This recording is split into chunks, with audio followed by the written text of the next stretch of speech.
السلام علیکم۔ جنرل ضیاء الحق ایک فوجی افسر کیسے پاکستان کا سب سے طاقتور حکمران بنا۔ جنرل ضیاء الحق کی کہانی جو ہے کچھ انوکھی ہے، جسے کوئی جانتا نہ تھا۔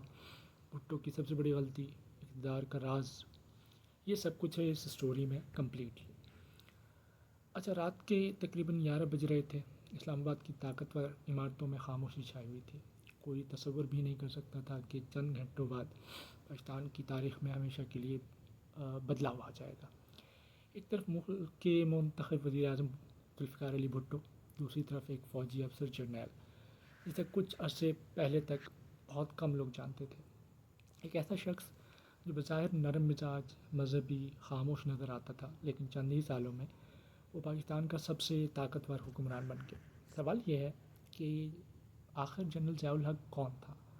وہ اقتدار تک کیسے پہنچا اور ان کے فیصلے نے پاکستان کو کہاں لا کھڑا کیا؟ یہ کہانی صرف ایک انسان کی نہیں، بلکہ پاکستان کی تقریباً پوری عوام کی تقدیر بدلنے والی کہانی ہے۔ ایک عام لڑکے سے فوجی افسر۔ 1924 میں جلندھر ایک بچہ پیدا ہوا۔ جلندھر میں نام رکھا گیا محمد ضیاء الحق۔ یہ کوئی جاگیردار خاندان سے نہیں تھا، نہ ہی سیاسی اثر و رسوخ موجود تھا۔ ضیاء الحق نے عام حالات میں پرورش پائی۔ تعلیم مکمل کرنے کے بعد انہوں نے فوج کا رستہ اختیار کیا، برطانوی ہندوستان کی فوج میں شمولیت اختیار کی۔ پھر 1947 آیا، جب بر صغیر تقسیم ہوا، پاکستان میں وجود میں آیا اور ضیاء الحق نے نئی پاکستانی فوج کا حصہ بن گئے۔ کسی کو اندازہ نہیں تھا کہ یہی افسر ایک دن پورے ملک کی قسمت پر اثر انداز ہوگا۔ اب بھٹو کا فیصلہ جس نے تاریخ بدل دی۔ 1970 کی دہائی میں پاکستان سیاسی ہنگاموں سے گزر رہا تھا۔ اس دوران ذوالفقار علی بھٹو ملک کے طاقتور حکمران بن کر ابھرے۔ اب بھٹو کو ایک نئے آرمی چیف کی ضرورت تھی۔ فوج میں کئی سینٹرل جنرل موجود تھے، لیکن حیران کن طور پر بھٹو نے ان سب کو نظر انداز کیا۔ اب قسمت جہاں لے کے جائے تو وہیں انسان کا جو ہے وہ اختتام ہوتا ہے، اور ایک نسبتاً جونیئر افسر جنرل ضیاء الحق کو آرمی چیف مقرر کر دیا گیا۔ کہا جاتا ہے کہ بھٹو کو یقین تھا کہ ضیاء الحق ان کے وفادار رہیں گے، لیکن تاریخ میں بعض فیصلے ایسے ہوتے ہیں جو بعد میں سب کچھ بدل دیتے ہیں۔ اب آپریشن فیئر پلے۔ 1970 پاکستان میں انتخابات ہوئے۔ اپوزیشن نے دھاندلی کے الزامات لگائے۔ ملک بھر میں احتجاج شروع ہو گیا، سڑکیں بھر گئیں، سیاسی کشیدگی بڑھ گئی۔ پھر ایک رات 5 جولائی 1970 فوج حرکت میں آئی۔ ٹینک سڑکوں پر آ گئے۔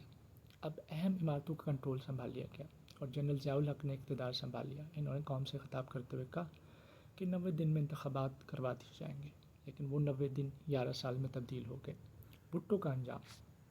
اقتدار سنبھالنے کے بعد سب سے پہلا بڑا سوال یہ تھا کہ ذوالفقار علی بھٹو کا مستقبل کیا ہوگا۔ بھٹو پر مقدمہ چلا، عدالتوں میں طویل کارروائی ہوئی، ملک دو حصوں میں تقسیم ہو گیا۔ ایک طبقہ انہیں مجرم سمجھتا تھا، دوسرا انہیں سیاسی انتقام کا نشانہ قرار دیتا تھا۔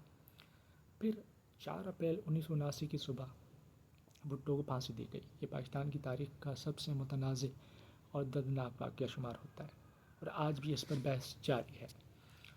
اسلامائزیشن کا بدلتا ہوا پاکستان۔ جنرل ضیاء الحق نے اعلان کیا کہ پاکستان کو اسلامی نظام کی طرف لے جایا جا رہا ہے۔ حدود آرڈیننس، زکوٰۃ و شرع نظام، شرعی قوانین اور کئی دیگر اقدامات متعارف کرائے گئے۔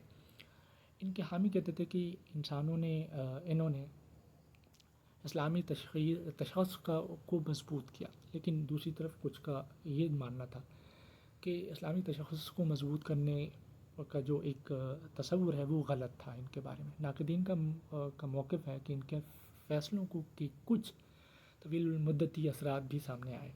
یہی وہ دور تھا جس نے پاکستان کے معاشرے کا سمت پر گہرا اثر ڈالا۔ افغانستان جنگ اور عالمی کھیل۔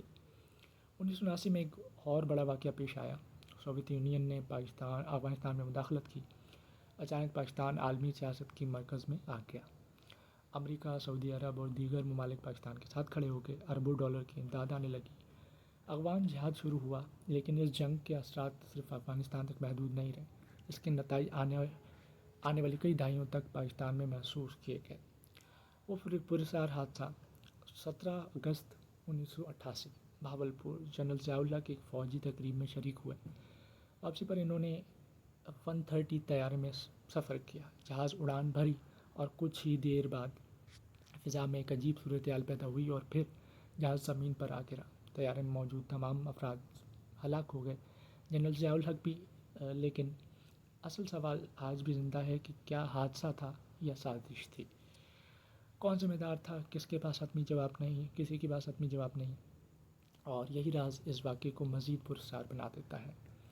جنرل ضیاء الحق کو گزرے کئی دہائیاں بیت گئی ہیں، لیکن آج کا دور آج بھی پاکستان کی سیاست، معاشرت اور ریاستی پالیسیوں پر بحث موضوع رکھتا ہے۔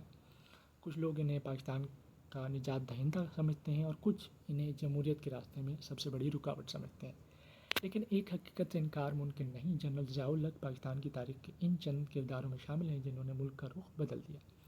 اب سوال آپ سے ہے کہ کیا جنرل ضیاء الحق کے فیصلے پاکستان کے لیے فائدہ مند تھے یا ان کے اثرات آج بھی ہم بھگت رہے ہیں؟ اپنی رائے کامنٹس میں دیجیے اور اس ویڈیو کو لائک کیجیے، سبسکرائب کیجیے، بیل آئیکن دبائیے اگر میری یہ ویڈیو آپ کو پسند آئی ہے۔ انشاءاللہ جو ہے وہ میں مزید ویڈیوز اس طرح کی لاتا رہوں گا جس میں تاریخ سے جڑے جذبات، احساسات اور عوام کی امیدیں یا جو بھی تاریخ ہے وہ جاننا چاہتے ہیں اس کو، تو میں ضرور ایسی ویڈیوز بناتا رہوں گا۔ بالکل جو ہے وہ مجھے کچھ ٹاپکس بھی دیجیے، میں آپ سے جو ہے جڑا رہوں، اور جو ٹاپک آپ کہنا چاہتے ہیں یعنی کہ سننا چاہتے ہیں وہ بھی مجھے کامنٹ باکس میں دیجیے، ٹھیک ہے، تاکہ میں اس پہ ویڈیوز بناؤں مزید۔